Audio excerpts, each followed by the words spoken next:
Hello guys, இன்னைக்கு நம்ம பார்க்க போற மூவி 2023ல ரீசெண்டா ரிலீஸ் ஆன ஒரு இந்தோனேசியன் பேய் படத்தை தான் பார்க்க போறோம். இந்த படத்தோட பேரு ஸ்பிரிட் டால், அதாவது பேய் பொம்மை. பேய் பொம்மைகளை மையமா வச்சு நிறைய பேய் படங்கள் வந்திருக்கு. அதுல ஒன்னா இந்த படத்தையும் சேர்த்துட முடியாது. ஏன்னா இந்த படத்துல அதையும் தாண்டி நிறைய ஹாரர் சீக்வன்ஸ் இருக்கு, நிறைய எமோஷனல் கனெக்ட் இருக்கு. முக்கியமா இந்த படத்தோட கிளைமேக்ஸ்ல தரமான ஒரு ட்விஸ்ட் இருக்கு. ட்விஸ்டுகளோட ஒரு பேய் படத்தை நீங்க பார்க்கணும் அப்படின்னு ஆசைப்பட்டீங்கன்னா இந்த படத்தை கிளைமேக்ஸ் வர மிஸ் பண்ணாம கடைசி வர பாருங்க. நாம சீக்கிரமாவே இந்த படத்தோட கதைக்குள்ள போயிடலாம். படத்தோட கதைக்குள்ள போறதுக்கு முன்னாடி நம்ம சேனலுக்கு இப்பதான் நீங்க புதுசா வந்திருக்கீங்க அப்படின்னா உடனே சப்ஸ்கிரைப் பண்ணிக்கங்க. மறந்துடாம பக்கத்துல வர பெல் பட்டனை அழுத்தி ஆல் ஆப்ஷனை செலக்ட் பண்ணிக்கங்க. அப்படியே சோசியல் மீடியாவிலையும் ஃபாலோ பண்ணிக்கங்க. படத்தோட ஓபனிங் சீன்ல ஒரு காட்டுப்பகுதியை காட்டுறாங்க. அந்த காட்டுப்பகுதிக்கு நடுவுல ஒரு ரோடு ஒன்று போய்கிட்டு இருக்கு. அந்த ரோட்ல இப்போ ஒரு கார் ஒன்று போய்கிட்டு இருக்கு. அப்படியே அந்த காட்டுப்பகுதிக்கு நடுவுல இருக்கிற ஒரு வீட்டை காட்டுறாங்க. அந்த வீட்டுக்கு வெளியில இந்த பொம்மைகள்லாம் நிறைய கட்டி தொங்க விடப்பட்டிருக்கு. அதே நேரத்துல அந்த வீட்டுக்குள்ள ஒரு நபர், ஒரு வினோதமான நபர், உடம்பெல்லாம் எரிஞ்ச நிலைமையில ஒரு பொம்மையை வச்சுக்கிட்டு ஏதோ மந்திரத்தை சொல்லிக்கிட்டு இருக்கான். திடீர்னு ஏதோ நடக்க ஆரம்பிக்குது. வீட்டுக்குள்ள இருந்து ஒரு நெருப்பு சக்தி ஒண்ணு வெளியில வருது. அங்கேயே சீனும் கட் ஆகுது. அப்படியே அடுத்த சீன்ல நம்ம படத்தோட ஹீரோவோட போட்டோவை காட்டுறாங்க. அதுக்கு பக்கத்திலேயே ஹீரோயினோட போட்டோவையும் ஹீரோயினோட குட்டி பொண்ணோட போட்டோவையும் காட்டுறாங்க. அந்த குட்டி பொண்ணோட கையில இருக்கிற அந்த பொம்மையை பார்க்கும்போது இதுக்கு முன்னாடி அந்த வினோதமோட நபர் கையில வச்சிருந்த அந்த பொம்மை மாதிரியே இருக்கு. இங்கே படத்தோட டைட்டில் போட்டு படத்தை ஓபன் பண்றாங்க. அப்படியே அடுத்த சீன்ல நைட் நேரத்துல முழு பௌர்ணமி நிலவு அன்னைக்கு ஒரு காட்டுப்பகுதியில இருக்கிற ஒரு வீட்டுக்கு பக்கத்துல இருக்கிற ஒரு கிணத்தை காட்டுறாங்க. அந்த கிணத்துக்குள்ள வாளியில ஒரு பொம்மையை வச்சு யாரோ இறக்குற மாதிரி இருக்கு. அது வேற யாரும் இல்ல, நம்ம படத்தோட ஹீரோயின் தான். ஹீரோயினும் அந்த பொம்மையை கிணத்துக்குள்ள இறக்கிட்டு அந்த கிணத்தை மூடிட்டு ஹேண்டில் லைட்டை எடுத்துக்கிட்டு அங்கிருந்து போவா பாருங்க. ஆனா ஹீரோயின் எதிர்பார்க்காத நேரத்துல அந்த கிணத்தோட கதவை ஏதோ ஒண்ணு திறக்க ட்ரை பண்ற மாதிரி ஒரு சத்தம் கேக்குது. அந்த சத்தம் கேட்டு ஹீரோயின் திரும்பி பார்த்தா அதை உண்மையிலேயே ஏதோ ஒண்ணு திறக்க ட்ரை பண்ணிக்கிட்டு இருக்கு. ஹீரோயினும் ஒரு வித பயத்தோடையே மெதுவா அந்த கிணத்துக்கிட்ட போயிட்டு அந்த கதவை திறந்துகிட்டு உள்ள பாக்குறாங்க. உள்ள கொஞ்சம் இருட்டா இருக்கும், சரியா எதுவுமே தெரியல. அதனால ஹீரோனும் அப்படி உள்ள எட்டி பாத்துக்கிட்டே இருக்கும்போது திடீர்னு ஒரு பேய் கை வந்து ஹீரோனோட தலையை பிடிச்சு அப்படியே ஹீரோனை உள்ள இழுத்துட்டு போயிடுது. என்னடா ஃபர்ஸ்ட் சீனே இவ்வளவு மிரட்டலா இருக்கு அப்படின்னு நாம நினைச்சுக்கிட்டு இருக்கும் போது எல்லாருமே கையை தட்டுற மாதிரி சத்தம் கேக்குது. என்னன்னு பார்த்தா இது ஷூட்டிங், அங்க ஹாரர் படம் எடுத்துக்கிட்டு இருக்காங்க. இவனுக்கு எடுத்துக்கிட்டு இருக்காங்க பாத்தீங்களா. இந்த படத்தோட பேரும் ஸ்பிரிட் டால் தானா, அதாவது பேய் பொம்மையா. நம்ம படத்தோட ஹீரோயின் ஒரு ஆக்ட்ரஸ், அதாவது ஃபேமஸான ஹாரர் குயின் அப்படிங்கிற ஒரு பட்ட பெயரோட பேய் படங்கள்ல மட்டுமே நடிச்சுக்கிட்டு இருக்கிற ஒரு நடிகை. கிணத்துக்குள்ள விழுந்த ஹீரோனுக்கு என்னாச்சு அப்படின்னு தெரியல, மயக்கமாயிட்டாங்க. அதனால படக்குழுவும் கொஞ்சம் பதட்டமா இருக்கிற அந்த நேரத்துல கிணத்துக்குள்ள விழுந்த அந்த பேய் பொம்மை இப்ப கிணத்துக்கு மேல இருக்கு. அது மட்டும் இல்லாம அந்த பேய் பொம்மைய ஒரு லேடி ஒருத்தவங்க ஒரு மாதிரி வித்தியாசமா பாத்துக்கிட்டே அதை போய் எடுத்துட்டு வராங்க. கிணத்துக்குள்ள விழுந்த ஹீரோனுக்கு ஏதோ பேய் பிடிச்ச மாதிரி ஒரு மாதிரி புலம்பிக்கிட்டே இருக்க ஹீரோனோட 2 அசிஸ்டன்ட் பொண்ணு இருக்காங்க. அதுல ஒரு பொண்ணு பேரு ஜெனி. இவ ஹீரோனுக்கு ஒரு ஃப்ரெண்டு மாதிரி, ஹீரோனுக்கு ரொம்பவே க்ளோஸ். அந்த பொம்மை போய் எடுத்துட்டு வந்தாங்கல்ல, அந்த லேடி ஒரு மந்திரவாதி லேடி போல ஏதோ மந்திரத்தை சொல்லி எப்படியோ ஹீரோனை சுயனுக்கு கொண்டு வராங்க. அது மட்டும் இல்லாம அந்த பொம்மையும் தன்னோட கையில வச்சுக்கிட்டு அந்த பொம்மைக்கு ஏதோ மந்திரத்தை சொல்லிக்கிட்டு இருக்காங்க. ஹீரோனும் சுயனுக்கு வந்ததுக்கு அப்புறம் அந்த ஜெனி பொண்ணு ஹீரோன் கிட்ட இதுக்கு தான் இப்போதைக்கு இந்த ஹாரர் மூவில நடிக்க வேணாம் அப்படின்னு சொன்னேன் அப்படின்னு சொல்ல, அப்பதான் ஹீரோனுக்கு அந்த பொம்மையோட ஞாபகம் வருது. அந்த பொம்மையை எடுத்துட்டு போயிட்டாங்களா அப்படின்னு திரும்பி பார்த்தா அந்த லேடி கையில தான் வச்சிருக்காங்க. உடனே அந்த பொம்மை கிட்ட போயிட்டு இந்த பொம்மை என்கிட்ட ரொம்பவே அட்டாச் ஆயிருச்சு, இந்த பொம்மை எனக்கு ஒரு பார்ட்னர் மாதிரி அப்படின்னு ஹீரோன் சொல்றா. இதுல ஹைலைட் என்னன்னா, ஹாரர் படம் எடுக்கிறாங்க ஓகே, அதுக்காக உண்மையிலே பேய் இருக்கக்கூடிய ஒரு பேய் பொம்மையோட கூட்டிட்டு வருவீங்க. அந்த லேடி வச்சிருக்காங்க பாருங்க, அந்த பொம்மைக்குள்ள உண்மையிலேயே ஒரு ஆவி இருக்காங்க. அதுக்கப்புறம் ஷூட்டிங் கீட்டிங் எல்லாமே முடிஞ்சதுக்கு அப்புறம் அந்த மந்திரவாதி லேடியும் அவங்களோட பொம்மையை எடுத்துக்கிட்டு அங்கிருந்து போறாங்க. அப்படி அவங்க அந்த பொம்மை எடுத்துட்டு போறத ஹீரோனும் கண் கொட்டாம நின்று பாத்துக்கிட்டு இருக்கா. அதுக்கப்புறம் ஜெனியும் ஹீரோனை ரெஸ்ட் எடுக்கலாம் வா அப்படின்னு சொல்லி கூட்டிட்டு போறாங்க. அப்படியே சீனும் கட் ஆகுது. கடைசியில ஷூட்டிங் ஹீட்டிங் எல்லாமே முடிஞ்சு படமும் ரெடியாகி இன்னைக்கு தான் பிரீமியர் ஷோ போட போறாங்க போல. அதனாலதான் ஹீரோன் அதுக்காக ரெடி ஆகிட்டு இருக்கா. அதே நேரத்துல ஹீரோயின் டாராவோட அசிஸ்டன்ட் அந்த ஹீரோனோட ஃப்ரெண்ட் ஜெனி இருக்கால, அவ ஹீரோ என்ட்ரி கொடுத்த ஒரு வீடியோவை ஹீரோனுக்கு அனுப்பி இருக்கா. அந்த வீடியோவில் ஹீரோ கிட்ட சில ரிப்போர்ட்டர்ஸ் எல்லாம் நீங்க உங்க ஒய்ஃப் டாராவை டிவோர்ஸ் பண்ணிட்டீங்களாமே, அதுக்கு காரணம் ஒரு பொண்ணாமே, நீங்க உண்மையிலேயே டிவோர்ஸ் கொடுத்துட்டீங்களா, அப்ப உங்க பொண்ணோட நிலைமை என்ன, உங்களுக்கு டாராவை பத்தி கவலை இல்லையா அப்படின்னு அடுக்கடுக்கா கொஸ்டின் கேட்டுக்கிட்டே இருக்காங்க. அது எதுக்குமே ஹீரோவால பதில் சொல்ல முடியல. அங்க இருந்து கிளம்பி போறாரு. அப்ப ஹீரோக்கு பக்கத்துல ஒரு பொண்ணு இருக்காங்கல்ல, அந்த பொண்ணு ஹீரோவோட செக்ரட்டரி. அந்த பொண்ணை தான் இப்ப ஹீரோ 2ஆம் தரமா கல்யாணம் பண்ணிருக்காரு. அந்த வீடியோவை ஜெனி பொண்ணு ஹீரோனுக்கு அனுப்பிட்டு அந்த ஆனாவுக்கு எவ்வளவு திமிரு பாத்தியா, உன்னோட வாழ்க்கையை அழிச்சிட்டா, நாமளும் ஒரு ஷாமன் லேடியை கூட்டிட்டு வந்து அவளுக்கும் பில்லி சுனியம் வச்சு அவ வாழ்க்கையை அழிக்கணும் அப்படின்னு ஒரு மெசேஜ் அனுப்பியிருக்கா. அதை பார்த்து கடுப்பான ஹீரோனும் அவங்க என்னமோ பண்ணிட்டு போறாங்க, அது என்னோட வேலை இல்ல, நான் ஏன் வேலையில போக்கஸ் பண்ண போறேன் அப்படின்னு சொல்லி இருக்கிற அந்த நேரத்துல ஹீரோனோட வீட்டு வேலைக்காரி எம்போக்கு அங்கே வந்து, மேடம் உங்க பொண்ணு உங்க ஹஸ்பண்ட் வாங்கி கொடுத்த அந்த ட்ரெஸ்ஸை போட்டுக்கிட்டு கழட்ட மாட்டாங்க, நீங்க கொடுத்த அந்த ட்ரெஸ்ஸையும் போட மாட்டாங்க அப்படின்னு வந்து சொல்ல, அவர் வீட்டுக்கு போயிட்டு வந்தாலும் இப்படிதான் அடம்பிடிக்கிறா அப்படின்னு திட்டிக்கிட்டே உள்ள வந்து தன்னோட பொண்ணு பொண்ணை எவ்வளவோ சமாதானப்படுத்தி அந்த ட்ரெஸ்ஸை கலட்ட வைக்க பாக்குறா. ஆனா ஹீரோனோட பொண்ணும் அடம் பிடிச்சுக்கிட்டு அந்த ட்ரெஸ்ஸை கலட்டவே மாட்டான். கடைசியில ஹீரோனும் கட்டன் ரைட்டா நீ இந்த ட்ரெஸ் தான் போடணும் அப்படின்னு கோமா சொல்லிட்டு அங்கிருந்து போறா. அதுக்கப்புறம் ஹீரோனும் தன்னோட பொண்ணையும் வேலைக்காரையும் கூட்டிக்கிட்டு ஒரு கார்ல தியேட்டருக்கு போய்கிட்டு இருக்கா. இவங்களை பிக்கப் பண்ணி கூட்டிட்டு போய்கிட்டு இருக்கிறதே அந்த படத்தோட டைரக்டர் தான். ஹீரோனுக்கு டிவோர்ஸ் ஆனதுக்கு அப்புறம் எந்த ஒரு டைரக்டரும் எந்த ஒரு ப்ரொடியூசரும் இவளுக்கு நடிக்க பட வாய்ப்பை கொடுக்கல. ஆனா மறுபடியும் பட வாய்ப்பை வாங்கி கொடுத்தது இந்த டைரக்டர் தான். அதனால ஹீரோனும் அந்த டைரக்டருக்கு நன்றி சொல்றா. ஆனா அந்த டைரக்டர் ஹீரோன் கிட்ட நல்ல விதமா பழகிறத பார்த்தா அவன் ஹீரோன் கிட்ட வேற எதையோ எதிர்பார்க்கிற மாதிரி இருக்கு. அடுத்த கொஞ்ச நேரத்திலேயே அவங்க வர வேண்டிய அந்த தியேட்டருக்கு வந்து சேர்றாங்க. ஹீரோயின் ஒரு பிரபலமான நடிகை அப்படிங்கறதால அவளை பாக்குறதுக்கும் படத்தை பாக்குறதுக்கும் நிறைய ரிப்போர்ட்டர்ஸும் பேட்டி எடுக்கிறதுக்கு அப்படின்னு நிறைய பேர் அங்க குமிஞ்சிருக்காங்க. அவங்க எல்லாருமே கைத்தட்டி ஹீரோனை வர வைக்கிறாங்க. அடுத்து ரிப்போர்ட்டர்ஸ் எல்லாருமே ஹீரோனை பேட்டி எடுக்கிறாங்க.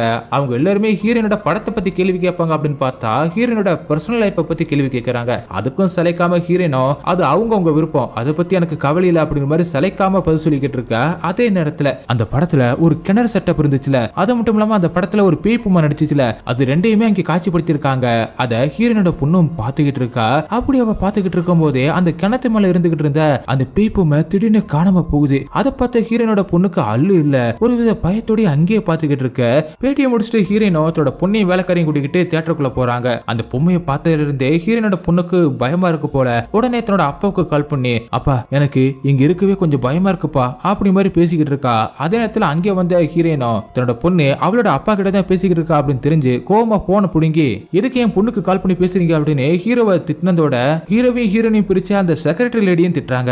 அதுக்கப்புறம் ஹீரோனும் காலை வச்சுட்டு இதுக்கப்புறம் தன்னோட பொண்ணை சமாளிக்க முடியாது அப்படின்னு சொல்லிட்டு வேலைக்காரி கிட்ட நீங்க வந்த வண்டியே மறுபடியும் புக் பண்ணி வீட்டுக்கு இவளை கூட்டிட்டு போங்க அப்படின்னு சொல்ல சரி மேடம் அப்படின்னு வேலைக்காரியும் சொல்ல அதுக்கப்புறம் ஹீரோனும் உள்ள போயிடுறா. அதுக்கப்புறம் அந்த வேலைக்காரியும் தாங்க வந்த அந்த வண்டியை மறுபடியும் புக் பண்றதுக்காக அதுக்கு கால் பண்ணிக்கிட்டே அப்படி அந்த பக்கமா போயிடுறாங்க. அப்ப பாருங்க அந்த குட்டி பொண்ணு கையில வச்சிருந்த அந்த பொம்மைய ஏதோ ஒண்ணு டக்குனு கீழே இழுத்து போற மாதிரி இருக்கு. அத ஒருவித பயத்தோட அந்த குட்டி பொண்ணு பாத்துக்கிட்டு இருக்கும் போது அந்த பொம்மை தானாவே நகர்ந்து ஒரு ரூமுக்குள்ள போகுது. இந்த குட்டி பொண்ணும் பயத்தோட அங்கே போய் பாக்குறா. அந்த ரூமுக்குள்ள இருக்கிற ஒரு டேபிள்ல தான் அந்த பேய் பொம்மை ஒரு பலூனை கையில வச்சுக்கிட்டு இருக்கு. அதுக்கு பக்கத்துல தான் அந்த பொம்மை இருக்கு. அந்த பொம்மையோட நிழலும் திடீர்னு ஒரு கொடூரமான பெரிய ஒரு பேய் உருவம் மாதிரி மாற ஆரம்பிக்குது. அத மிரண்டு போயிருந்து குட்டி பொண்ணு பாத்துக்கிட்டு இருக்கும் போதே அங்க வந்து அந்த வேலைக்காரியும் எதை பாத்துக்கிட்டு இருக்கா அப்படின்னு சொல்லிட்டு அங்கே பாக்குறாங்க. குட்டி பொண்ணு கையில வச்சிருந்த அந்த பொம்மை அங்க இருக்கிறத பார்த்துட்டு அவங்களும் ஒரு வித பயத்தோடயே வேகமா அந்த பொம்மையை எடுத்துக்கிட்டு குட்டி பொண்ணை கூட்டிக்கிட்டு அங்கிருந்து போயிடுறாங்க. அப்படியே சீனும் கட்டாக அடுத்த சீன்ல அந்த குட்டி பொண்ணு அவளோட ரூம்ல அவளோட பெட்ல படுத்து நல்லா தூங்கிக்கிட்டு இருக்கும் போதே அந்த குட்டி பொண்ணோட ரூம்ல இருந்த ஒரு லைட் ஒண்ணு தொடர்ந்து மினுக்கு மினுக்கு அப்படின்னு விட்டு விட்டு எரிஞ்சுக்கிட்டு இருக்கு. அதே நேரத்துல அந்த குட்டி பொண்ணுக்கும் தூக்கம் கலைய எந்திரிச்சு பார்த்தா அந்த லைட்டு விட்டு விட்டு எரிஞ்சுக்கிட்டு இருக்கிறத பார்த்து பயந்து போயிடுறா. அதே நேரத்துல அந்த குட்டி பொண்ணோட ரூம் கதவை யாரோ வேகமா திறக்க ட்ரை பண்ற மாதிரியும் டக்குன்னு அடுத்த செகண்ட் அந்த கதவு திறக்கிற மாதிரியும் ஆனா வெளியில யாருமே இல்லாத மாதிரி இருக்கு. ஆனா அந்த குட்டி பொண்ணுக்கு யாரோ ரூமுக்குள்ள வந்து பெட்டுக்கு எதிர்த்தாப்புல நிக்கிற மாதிரி ஒரு ஃபீல் ஆக அந்த குட்டி பொண்ணு நீ யாரு அப்படி மாதிரி கேக்குறா. ஆனா எந்த ஒரு பதிலும் வராம இருக்கவும் அந்த குட்டி பொண்ணு ஒரு வித பயத்தோடையே தான் போத்தி இருந்த அந்த பெட்ஷீட்டை மெதுவா எந்திரிச்சு அந்த உருவத்து மேல தூக்கி போட அங்கே ஒரு பெரிய கொடூரமான உருவம் நிக்கிற மாதிரி இருக்கு. அத ஒரு வித பயத்தோட பாத்துக்கிட்டு இருந்த அந்த பொண்ணு டக்குன்னு அந்த பெட்ஷீட்டை இழுப்பா பாருங்க. இப்ப அங்க எதுவுமே இல்ல. அப்பதான் காட்டுறாங்க அந்த உருவம் அந்த குட்டி பொண்ணுக்கு பின்னாடிதான் இருக்கு. அதை பார்க்கவே அவ்வளவு பயங்கரமா இருக்கு. அந்த குட்டி பொண்ணு நிமிந்து அதை பார்த்துட்டு பயங்கரமா கத்துறா. அப்படியே சீனும் கட்டாக அடுத்த சீன்ல இப்ப ஹீரோனும் அந்த டைரக்டரும் போதையை போட்டுட்டு வீட்டுக்கு வந்திருக்காங்க. அவங்க ரெண்டு பேருமே போதையில இருக்கிறதுனால ரொமான்ஸும் நடக்க ஆரம்பிக்குது. ஹீரோனோ நீ என்ன லவ் பண்றியா, நீ எக்ஸ் ஹஸ்பண்டை விட என்ன நல்லா பாத்துப்பியா அப்படின்னு மாதிரி கேட்டுட்டு அவங்க ரெண்டு பேரும் ஹீரோனோட ரூமுக்கு போறாங்க. அங்கே போய் அப்படி இப்படின்னு இருக்க இது எல்லாத்தையுமே ஹீரோனோட குட்டி பொண்ணும் அவளோட ரூம்ல இருந்து பாத்துக்கிட்டு இருக்கா கொஞ்சம் கோவத்தோட. அப்படியே எல்லாமே முடிஞ்சதுக்கு அப்புறம் ஹீரோன் இப்ப அந்த டைரக்டர் நீ சீக்கிரமா இங்கிருந்து கிளம்பு, என் பொண்ணு பார்த்தா கோவப்படுவா அப்படின்னு சொல்லிட்டு வெளியில வரும்போது ஹீரோனுக்கு ஒரு மெசேஜ் வருது. அத ஜெனி பொண்ணு தான் அனுப்பியிருக்கா. உன்னோட எக்ஸ் ஹஸ்பண்டோட ரெண்டாவது வைஃப் இன்ஸ்டாகிராம்ல போஸ்ட் பண்ணிருக்க போட்டோவை பாரு அப்படின்னு மெசேஜ் அனுப்பியிருக்க. ஹீரோயின் அதுக்காகவே இன்னொரு போன் வச்சிருக்கா போல. அந்த போன் மூலமா பாக்குறா. அதுல ஹீரோட ரெண்டாவது வைஃபும் ஹீரோனோட பொண்ணு சேர்ந்து எடுத்துக்கிட்ட போட்டோவை போஸ்ட் பண்ணிருக்கா. அதை பார்த்த உடனே ஹீரோனுக்கு செம்ம கடுப்பாகுது. உடனே ஸ்ட்ரெஸ் குறைக்கிறதுக்காக மாத்திரை எடுத்துக்கிறா. அப்பதான் காட்டுறாங்க ஹீரோனுக்கு பின்னாடி ஹீரோனோட பொண்ணு நின்னுகிட்டு இருக்கா. அவளும் நீ அம்மாவே இல்ல, உனக்கு அப்பா மேல லவ்வே இல்ல அப்படின்னு ஹீரோயின் வாங்கி கொடுத்த அந்த ட்ரெஸ் அவங்க மேலே தூக்கி எரிஞ்சிட்டு அங்க இருந்து ஓட ஆரம்பிக்கிறா. உடனே ஹீரோயின் பின்னாடியே போயிட்டு தன்னோட பொண்ணை சமாதானப்படுத்த ட்ரை பண்றாங்க. நான் உனக்கு எக்ஸ்பிளைன் பண்றேன் அப்படின்னு சொல்லிக்கிட்டு இருக்க. அப்ப திடீர்னு யாருமே எதிர்பார்க்காத நேரத்துல அந்த குட்டி பொண்ணை பயமுறுத்தி வச்சு பாத்தீங்களா அந்த உருவம் திடீர்னு குட்டி பொண்ணை கீழே இழுத்து விட்டுருது. அதனால குட்டி பொண்ணு கீழே விட அந்த மேஜையில ஒரு கல்லு ஒண்ணு இருந்திருக்கு. அந்த கல்லு மேலே விழுந்து அப்படியே குட்டி பொண்ணு பரிதாபமா அதே இடத்துல இறந்து போறா. அதை பார்த்து அதிர்ச்சியான ஹீரோனும் அழுது அழுது கத்துறா. அப்படியே சீனு கட்டாக அடுத்த சீன்ல ஹாஸ்பிட்டல்ல காட்டுறாங்க. ஒரு பக்கம் ஹீரோனை உட்கார்ந்து அழுதுகிட்டு இருக்கிற அதே நேரத்துல ஹீரோவும் தன்னோட 2வது ஒய்ஃப் அந்த செக்ரட்டரியை கூட்டிக்கிட்டு அங்கே வரான். அங்கே வந்து ஹீரோவும் இப்ப ஹீரோயின் கிட்ட அது எப்படி நடுராத்திரி 2 மணிக்கு தவறுதலா கீழே விழுந்திருப்பா அப்படின்னு சொல்லிக்கிட்டு ஹீரோனை தனியா கூட்டிட்டு வந்து அப்படி என்னதான் நடந்துச்சு அப்படின்னு கேட்டுக்கிட்டு இருக்கான். அதுக்கு ஹீரோனோ அப்ப நான் தான் தள்ளி விட்டுட்டேன் அப்படின்னு சொல்றீங்களா அப்படின்னு பதிலுக்கு கோவப்படுறா. அவங்க சண்டையை தடுக்கிறதுக்காக அந்த டைரக்டர் அங்கே வர நீ யாரடா குறுக்க வர்றதுக்கு எனக்கு தெரியும்டா உனக்கு இவளுக்கு தொடர்பு இருக்கு அப்படின்னு அவர் ஒரு பக்கம் கத்திக்கிட்டு இருக்காரு. அதே நேரத்துல அந்த ஜெனி பொண்ணோ ஹீரோவோட 2வது ஒய்ஃபை பார்த்து இது எல்லாத்துக்குமே நீ தான் காரணம், இவங்க குடும்பம் இப்படி ஆனதுக்கு நீ ஒரு ஆள் தான் காரணம் அப்படின்னு அவ மேல பழிய போட்டுக்கிட்டு இருக்கா. அதுக்கப்புறம் ஹீரோனோட வீட்டுல ஹீரோனோட பொண்ணோட உடம்ப வச்சு அவளுக்கு இறுதி அஞ்சலி செலுத்திக்கிட்டு இருக்காங்க. அந்த இடத்துக்கு ஹீரோவும் தன்னோட 2வது மனைவியோட அங்கே வரான். அந்த ஆனா பொண்ணு அங்கே வந்திருக்கத பார்த்துட்டு ஹீரோனோ அவளை இங்கிருந்து போக சொல்லுங்க அப்படிங்கிற மாதிரி திட்ட அவளோ மன கஷ்டத்தோட அங்கிருந்து கிளம்பி போறா. இன்னொரு பக்கம் அந்த மந்திரவாதி லேடி ஏதோ மந்திரத்தை சொல்லி குட்டி பொண்ணோட ஆன்மாவை சாந்தியடைய வைக்கிறதுக்காக ஏதோ பண்ணிக்கிட்டு இருக்காங்க. தன்னோட பொண்ணு இறந்து போன சோகத்துல இருந்த ஹீரோனுக்கு திடீர்னு தன்னோட பொண்ணு மூச்சு விடுற மாதிரியான ஒரு விஷுவல்ஸ் தெரியுது. அது திரும்ப திரும்ப தெரியவும் ஹீரோனோ என்னோட பொண்ணு உயிரோட இருக்கா, அவ மூச்சு விடுறத பார்த்தேன் அப்படின்னு ரொம்பவே பதட்டத்தோட சொல்லிக்கிட்டு இருக்காங்க. அதை பார்த்து அந்த மந்திரவாதி லேடியும் ஹீரோயின் டிஸ்டர்பா இருக்கா அப்படிங்கறத தெரிஞ்சுக்கிட்டு ஒரு மந்திரத்தை போட்டு அவளை சரி பண்றாங்க. அதுக்கப்புறம் அந்த குட்டி பொண்ண உடம்புக்கு இறுதி அஞ்சலி எல்லாத்தையுமே செலுத்திட்டு அவளை புதைக்கிறாங்க. அந்த பொம்மையையும் அதாவது அந்த குட்டி பொண்ணை எப்போதுமே வச்சிருப்பாள்ல ஒரு ப்ளூ கலர் பொம்மை, அந்த பொம்மையையும் அவளோட சமாதியிலேயே வைக்கிறாங்க. தன்னோட பொண்ணு இறந்ததுல இருந்து ஹீரோயின் சாப்பிடவே இல்லை. இது எல்லாத்துக்குமே தான் தான் காரணம், அன்னைக்கு மட்டும் அப்படி நடக்காம இருந்திருந்தா தன்னோட பொண்ணு இப்போ உயிரோட இருந்திருப்பா அப்படின்னு தன்னைத்தானே நொந்துகிட்டு சாப்பிடாம கூட ரொம்பவே சோகமா இருக்காங்க. ஆனா அந்த வேலைக்காரி ஹீரோனை சாப்பிட வைக்கிறதுக்கு எல்லாத்தையுமே ட்ரை பண்ணி பார்த்துட்டாங்க. 3 நாள் ஆச்சு, இன்னும் ஹீரோயின் சாப்பிடல. அந்த விஷயம் அங்கே வந்து ஜெனிக்கு தெரிய வர சரி அவளை போய் சமாதானப்படுத்தலாம் அப்படின்னு சொல்லிட்டு அவளோட ரூமுக்கு போனா அங்க யாருமே இல்ல. ஹீரோயின் எங்கே போனா அப்படின்னு எல்லா இடத்துலயுமே தேடி பார்த்தா ஹீரோயின் பாத்டப்ல படுத்து கிடக்கா, சுயநினைவே இல்லாம. அவளுக்கு பக்கத்துல அந்த மாத்திரை டப்பா கிடக்கு, அதுல இருக்கிற எல்லா மாத்திரையுமே இப்ப ஹீரோயின் போட்டிருக்கா. செத்து போயில அப்படின்னு முடிவெடுத்துட்டா போல. கடைசியில எப்படி ஜெனியோ ஹீரோனை காப்பாத்திடுறா. என்னோட பொண்ணு இல்லாத உலகத்துல என்னால வாழ முடியாது, என்னை எதுக்கு காப்பாத்தின அப்படின்னு பயங்கரமா சோகத்தோட கத்திக்கிட்டு இருக்காங்க. நான் செத்து போனா என் பொண்ணை எப்படியாவது பாத்துருவோம்ல அப்படி மாதிரி சொல்லிக்கிட்டு இருக்க. அப்பதான் அந்த ஜெனி பொண்ணு உன் பொண்ணை என்னால பார்க்க வைக்க முடியும், அதுக்காக நீ சாகணும் அப்படின்னு அவசியம் இல்ல, அதுக்கு ஒரு வழிமுறை இருக்கு அப்படின்னு அந்த பொண்ணு சொன்னதுக்கு அப்புறம் தான் ஹீரோட முகத்திலே கொஞ்சம் சந்தோஷம் வருது. என் பொண்ணை எப்படியாவது பாத்துருவோம்ல அப்படின்னு சொல்லிக்கிட்டு என்ன பண்ண போறான் அப்படின்னு கூட தெரியாம ஜெனி கூப்பிட்ட உடனே அவ கூட கார்ல கிளம்புறா. அவங்க இப்ப காட்டுக்குள்ள இருக்கிற ஒரு இடத்துக்கு தான் வந்திருக்காங்க. அதாவது படத்தோட ஆரம்பத்துல காட்டினாங்கள ஒரு வீடு, அந்த வீட்டுக்குள்ள கூட ஒரு மந்திரவாதி இருந்தான்ல அந்த இடத்துக்கு தான் வந்திருக்காங்க. ஆனா அந்த குட்டி பொண்ணோட பொம்மையை சமாதியில தானே வச்சுட்டு வந்தாங்க. ஆனா இப்ப இவங்க வந்து இருக்கிற அந்த கார்ல இருக்கு, மேபி ஜெனி பொண்ணு தான் எடுத்துட்டு வந்திருப்பா போல. அந்த மந்திரவாதியும் இவங்க எதுக்காக வந்திருக்காங்க அப்படிங்கறத புரிஞ்சுக்கிட்டு ஃபர்ஸ்ட் ஒரு மந்திர பானம் ஒண்ணு ரெடி பண்ணி அதை ஹீரோன் கிட்ட கொடுத்து இதை குடிங்க, அப்பதான் உங்களால உங்க பொண்ணை பார்க்க முடியும் அப்படின்னு சொல்ல ஹீரோன் அதை நம்பி அந்த பானத்தை குடிக்கிறா. அதுக்கப்புறம் அந்த மந்திரவாதியும் அந்த குட்டி பொண்ணோட பொம்மையை வச்சு ஏதேதோ மந்திரத்தை சொல்ல அப்ப திடீர்னு ஒரு நெருப்பு சக்தி ஒண்ணு அங்கிருந்து வெளியில போற மாதிரி காட்டுறாங்க. இந்த சீனை படத்தோட ஆரம்பத்துல காட்டியிருக்காங்க. அதுக்கப்புறம் ஒரு சின்ன மர பொம்மையை வச்சு அதுல ஏதோ மந்திரத்தை சொல்லி ஒரு பாக்ஸ்குள்ள வச்சு அதை ஹீரோன் கிட்ட கொடுத்துட்டு இந்த பொம்மை கூட பேசினா உங்களுக்கு உங்க பொண்ணு கூட பேசுற மாதிரியே ஃபீல் ஆகும் அப்படின்னு சொல்லி கொடுக்க ஹீரோனும் ஜெனியா அதை வாங்கிக்கிட்டு வெளியில வராங்க. அப்ப ஹீரோனும் காரு கிட்ட வந்த உடனே திடீர்னு என்ன யோசிச்சா அப்படின்னு தெரியல, அந்த மரப்பொம்மையை தூக்கி எரிஞ்சிடுறா. அதை பார்த்த ஜெனியோ ஏன் இப்படி பண்ண அப்படின்னு கேட்க என்னால என் பொண்ணை பார்க்க முடியும் அப்படின்னு நீ சொன்னதை கேட்டுதான் இங்க வந்தேன், ஆனா இதெல்லாம் மூட நம்பிக்கை, என்னால இதெல்லாம் நம்ப முடியாது அப்படின்னு சொல்லிட்டு கார்ல ஏறுறா. அந்த நேரத்துல ஜெனிக்கு என்ன பண்றதுன்னு தெரியல, அவளும் கார் எடுத்துக்கிட்டு ஹீரோனை கூட்டிக்கிட்டு அங்கிருந்து போயிடுறா. அப்படி ஹீரோனை தூக்கி போட்ட அந்த பொம்மைய அந்த மந்திரவாதி கோவத்தோட எடுக்கிற மாதிரி இருக்கு. இது ஒரு பக்கம் நடந்துகிட்டு இருக்க, இன்னொரு பக்கம் அந்த மந்திரவாதி லேடி இருந்தாங்கல்ல அவங்க அவங்களோட வீட்டுல ஏதோ ஒரு ரிச்சுவல் மாதிரி பண்ணிக்கிட்டு இருக்காங்க அந்த பொம்மையை வச்சுக்கிட்டு. அப்படி அவங்க அந்த ரிச்சுவலை பண்ணிக்கிட்டு இருக்கும்போது திடீர்னு அந்த பொம்மையை கீழே விழுகுது. அதை பார்த்து அவங்க அதிர்ச்சி ஆயிடுறாங்க. அவங்களுக்கு ஏதோ ஒரு விஷயம் தெரிய வந்திருக்கு. தொடர்ந்து மந்திரத்தை சொல்லிக்கிட்டு தீவிரமா எதையோ பண்ணிக்கிட்டு இருக்காங்க. அப்படியே சீன் கட்டாக அடுத்த சீன்ல இப்ப ஹீரோனை காட்டுறாங்க. ஹீரோனோ இப்பதான் வீடு வந்து சேர்றா. வந்தவ தன்னோட பெட்ரூமுக்கு போய் பார்க்கும்போது அங்கேதான் ஹீரோ இருக்காரு.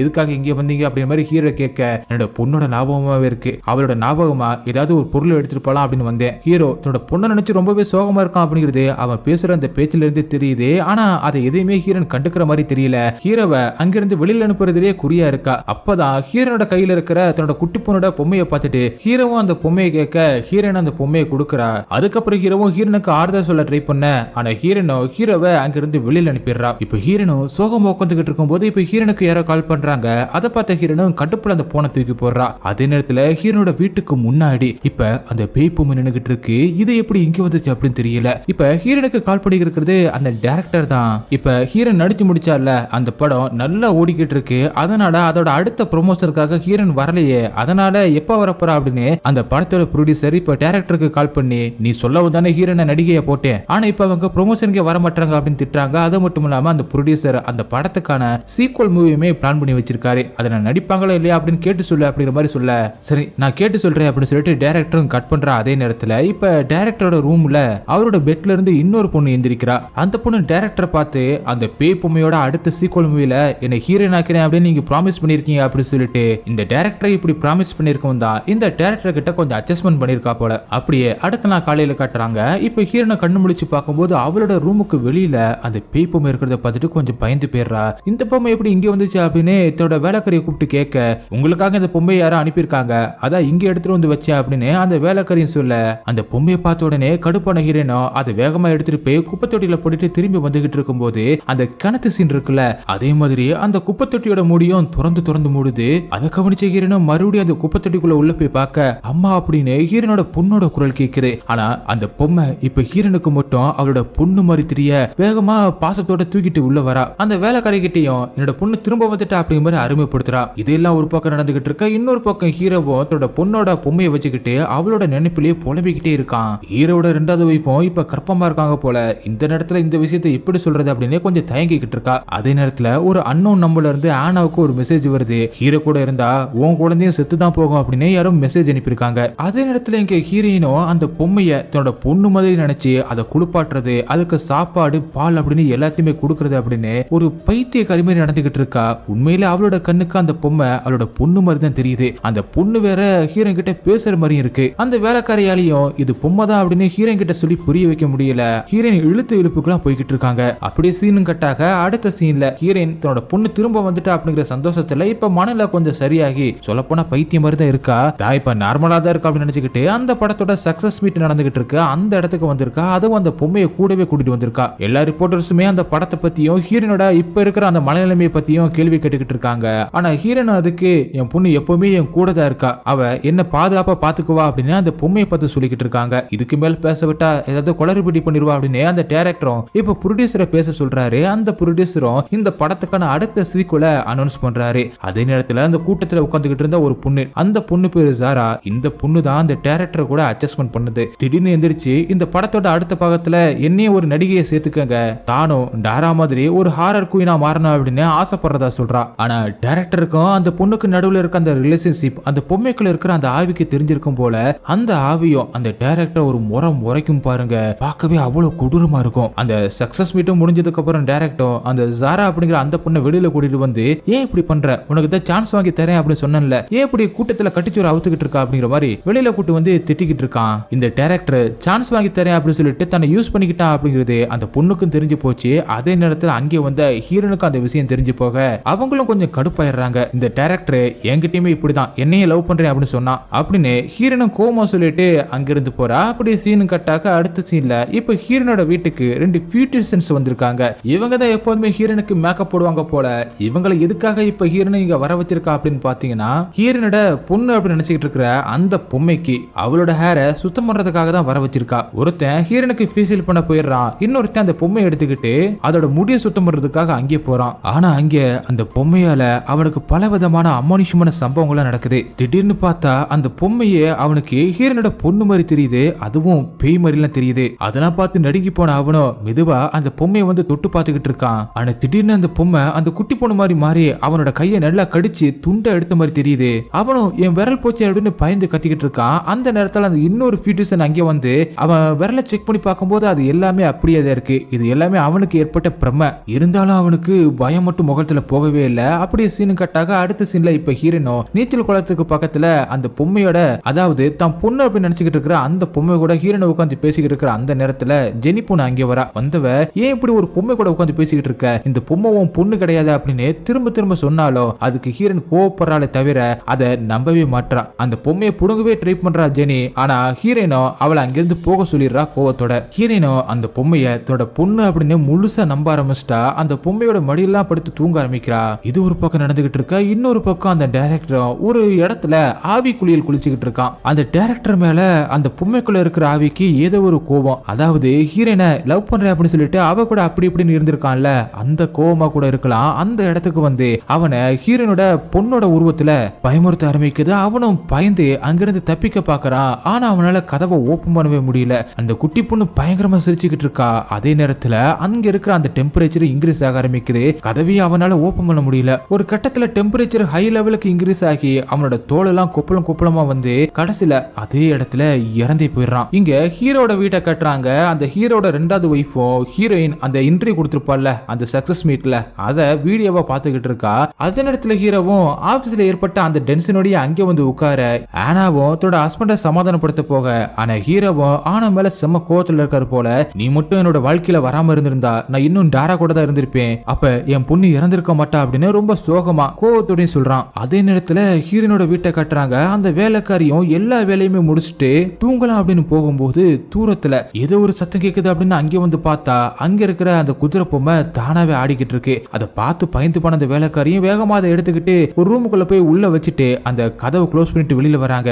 அடுத்த செகண்ட் யாரோ எதையோ கடிச்சு சாப்பிடுற மாதிரியான ஒரு சத்தம் கேக்குது. இந்த வேலைக்காரி அந்த பக்கமா போய் பார்த்தா அங்க அந்த குட்டி பொண்ணு உட்கார்ந்துகிட்டு எதையோ சாப்பிட்டுக்கிட்டு இருக்க மாதிரி இருக்கு. இதை பார்த்த உடனே வேலைக்காரிக்கு அள்ளு விட்டுருது. மெதுவா அந்த குட்டி பொண்ணு கிட்ட போயிட்டு அது குட்டி பொண்ணு தானே அப்படின்னு செக் பண்ணி பார்க்கும்போது அந்த குட்டி பொண்ணும் இம்போ எனக்கு ரொம்ப பசிக்குது அப்படின்னு சொல்றதை கேட்டு பயந்து அங்கிருந்து ஓட ஆரம்பிக்கிறாங்க. அப்படி ஓடி வந்தவங்க ஒரு ரூமுக்குள்ள வந்து கதவை சாத்திக்கிட்டு நேரா ஹீரோவுக்கு தான் கால் பண்றாங்க. அவங்களும் பயந்தபடியே ஹீரோ கிட்ட நான் உங்க பொண்ணை பார்த்தேன், ஆனா இங்க இருக்கிறது உங்க பொண்ணு இல்ல அப்படின்னு அந்த வேலைக்காரியும் பயத்தோட சொல்லி இருக்கிற அதே நேரத்துல அந்த வேலைக்காரியோட பேரை கூப்பிட்டுக்கிட்டே குட்டி பொண்ணு அந்த கதவுக்கு பின்னாடி நின்னுகிட்டு கதவை திட்டிக்கிட்டு இருக்கா. அடுத்த செகண்டே அந்த வேலைக்காரியும் பயங்கரமா அலறாங்க.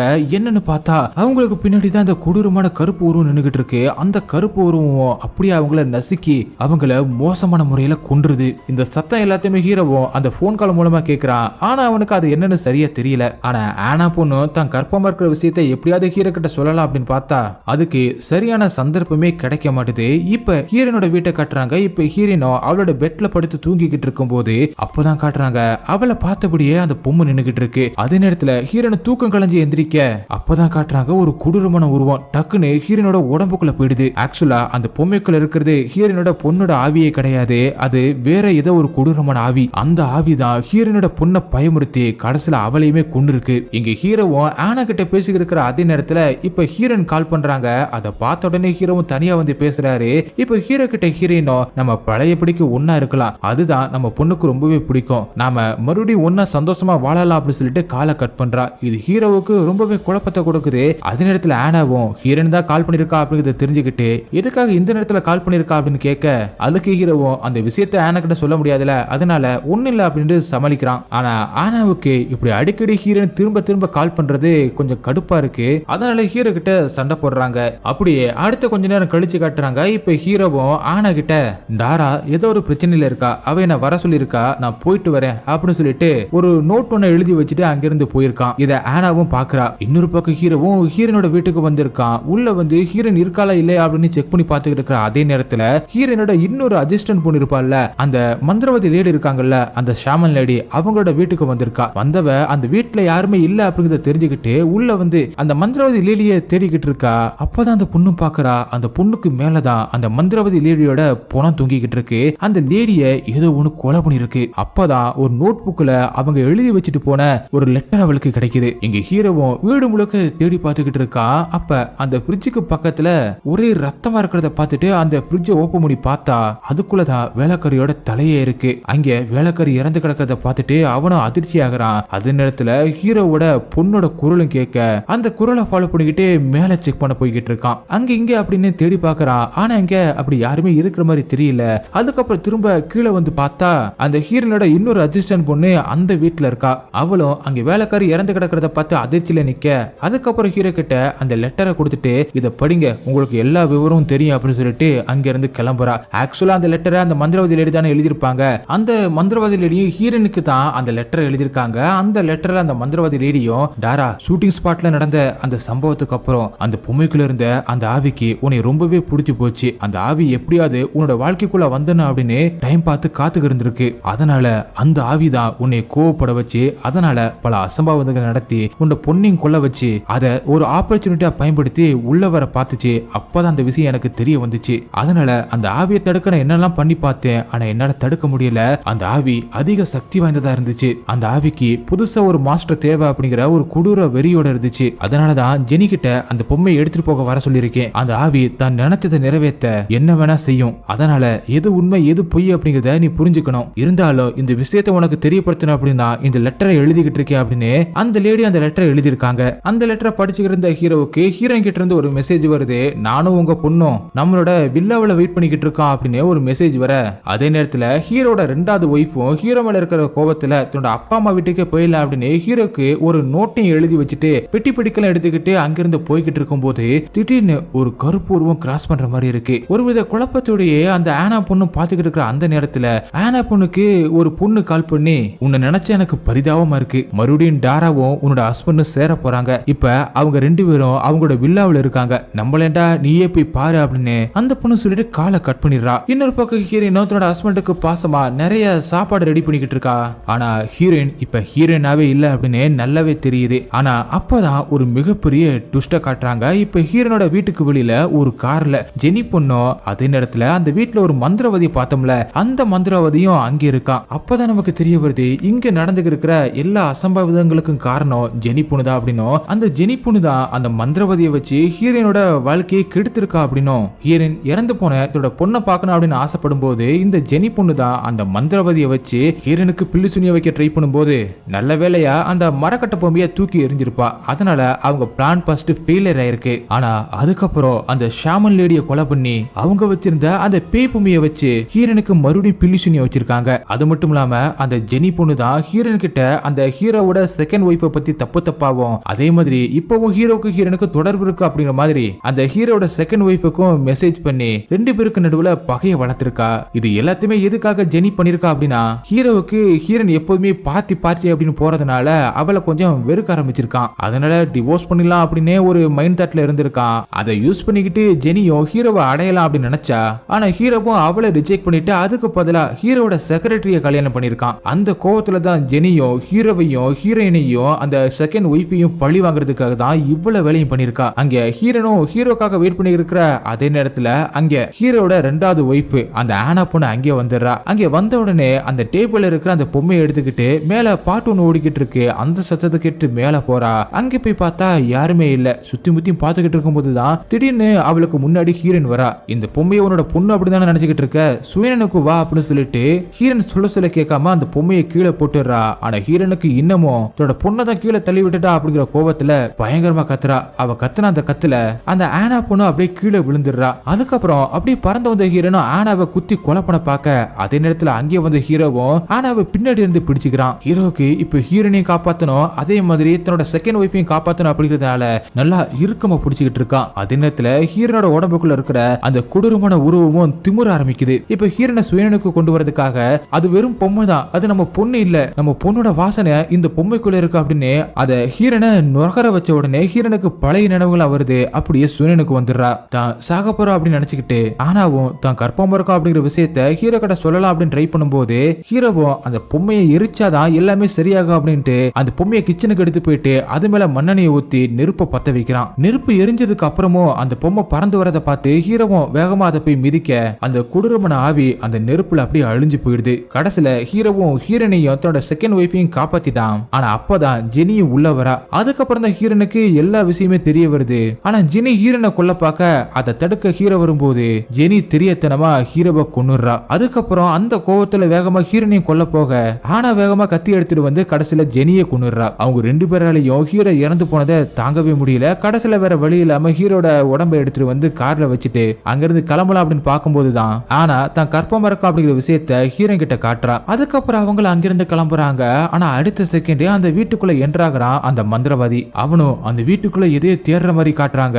அப்படியே சீனை கட் பண்ணி 7 மாசம் கழிச்சு காட்டுறாங்க. இப்ப அந்த ஆனா பொண்ணுக்கு குழந்தை பிறந்திருக்கு. ஹீரோனும் அந்த குழந்தைய பார்க்க அங்கே வரா. அங்கே வந்த ஹீரோன் கிட்ட ஆனா பொண்ணும் இந்த குழந்தைய வளர்க்க எனக்கு ஹெல்ப் பண்றியா அப்படி மாதிரி கேட்க, ஹீரோனும் சந்தோஷமா அந்த குழந்தைய வாங்கி பாத்துக்கிட்டு இருக்கா. அப்படியே சீனும் கட் ஆகுது. அடுத்த சீன்ல ஹீரோனும் நார்மல் ஆயிட்டா அப்படின்னு நினைச்சா மறுபடியும் அந்த பொம்மையை கையில வச்சுக்கிட்டு இருட்டு ரூமுக்குள்ள சேர்ல உட்கார்ந்து ஆடிக்கிட்டு இருக்கா. ஹீரோன் இன்னும் நார்மல் ஆகல, அவ இன்னமும் தன்னோட பொண்ணோட நினைப்பாதான் இருக்கா அப்படிங்கிற மாதிரி காட்டி இந்த படத்தை அப்படியே முடிக்கிறாங்க.